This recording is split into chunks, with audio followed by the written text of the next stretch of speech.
guys, it's Tori, and today I'm going to be discussing my pile of possibilities for May. Going into this, I just want to start off by saying I genuinely have no idea what I want to read in May. I am open to pretty much anything. However, there is a readathon going on. Misery May being hosted by, let's see if I can remember. The channel is Gunpowder Fiction and Plot, and the other channel is, oh my gosh, it's literally on the tip of my tongue. I know her name's Gemma, but I cannot for the life of me remember her channel name. Anyway, both will be linked down below so you can go and check out their channels. They did this last year more focused around Thomas Hardy as the inspiration, and then this year they're just going off the rails with just anything miserable that you can read. Thomas Hardy obviously fits into most of those things, but they just wanted to open up the floor to just reading miserable books, which if you know anything about me, you know in general I really love miserable books. That being said, recently I haven't been reading as many books that make me cry. I think I'm just like mental health wise in such an all over the place state the past like several months, 6 months, that while I'm not necessarily purposely leaning away from miserable books, I'm not leaning towards them as much as I used to. So it's kind of this weird, like if I read one, I still enjoy it and it's fine, but I'm just not reaching for them quite as much. That being said, I still have books on my TBR for sure that are miserable or potentially miserable. We'll just get into it. Like I said, this is a pile of possibilities. So these are just miserable books on my TBR that are particularly grabbing my attention right now. I'm going to start with what I'm currently reading because I definitely will not be finishing this in the month of April. But that is When Christ and His Saints Slept by Sharon Penman. This is a book that, like I said, I literally just barely started. I've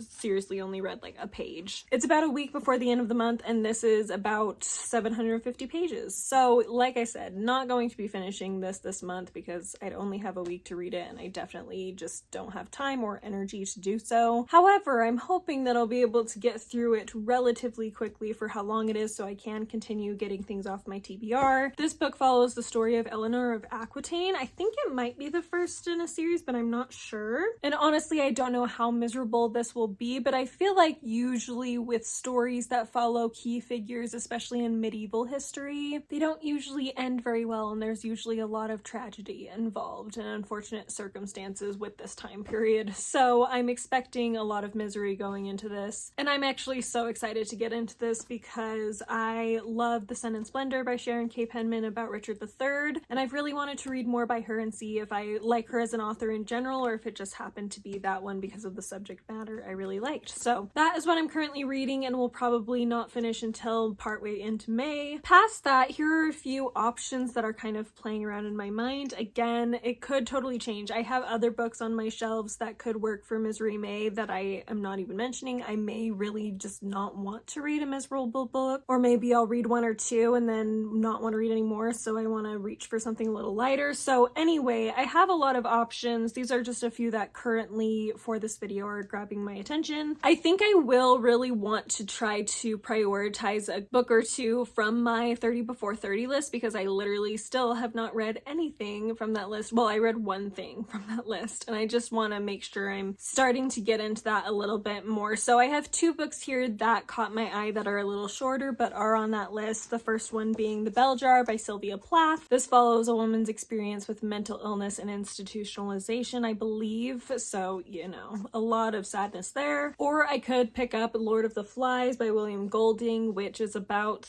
the natural man and woman in us and how it can go really wrong when we're forced into a situation where our desires for power and survival combine to create havoc. So also another potential miserable option. There's a few others, one in particular that I have mentioned so many times just this year in TBRs and still haven't read, so I'm not even going to mention it here because I don't want to be made fun of for still not reading it at the end of this month if I don't get to it, but we'll just see what I end up picking up as far as that goes. Outside of that, I always have some mythology retellings I could read, often those following females, which means often they have really miserable endings to them, and definitely this one, Medea by Eilish Quin, is definitely not an exception. The story of Medea is very tragic and miserable, so I'd be very interested to see how this goes just because it's a story that I have a lot of interest in and it's a recent release, so I'd be curious. I think there's another one about Medea that recently came out as well that I would be interested in reading alongside this at some point or after this at some point so I can compare them. But anyway, that's an option. And then of course I have some historical fiction reads that definitely could have some tragic elements. This first one, I actually don't know how tragic it's going to be. I can imagine that there's some level of tragedy in this just based on what the story is. I would just be curious to see how tragic it got. Anyway, it's The Good Wife of Bath by Karen Brooks. This follows the story of the Wife of Bath from Canterbury Tales. And like I said, it's not necessarily that that story has a super sad ending, but I feel like there's a lot of tragedy that can be played within it. So I'd be curious to see what the author does with that. And it's very likely there will be miserableness, tragedy in this. I just don't know for sure. So this is a little bit of a uncertain pick, but I have had my attention drawn to this recently, so I may just pick it up either way. Next, I have The Fountains of Silence by Ruta Sepetys. Ruta Sepetys is a writer of historical fiction who always writes sad things, and so I expect this one to have a lot of tragedy in it. But it's been a long time since I've read a Ruta Sepetys, and this is one that I've had my eye on for so long and would really, really love to finally read after all these years. So that's a potential if I feel so inclined to it. It is a little bit of a longer one, and with When Christ and His Saints Slept, I may prefer to go for some shorter ones in between, so that's another reason why this one may be lower on the priority list. But I also have had an interest in it recently, so we'll just have to see what happens. Another historical fiction author who tends to write some pretty sad stuff is Kristin Hannah, and I have here The Four Winds. I believe this made Emily from Novell Novels cry a lot and was one that she really, really loved, so I potentially could pick this one up.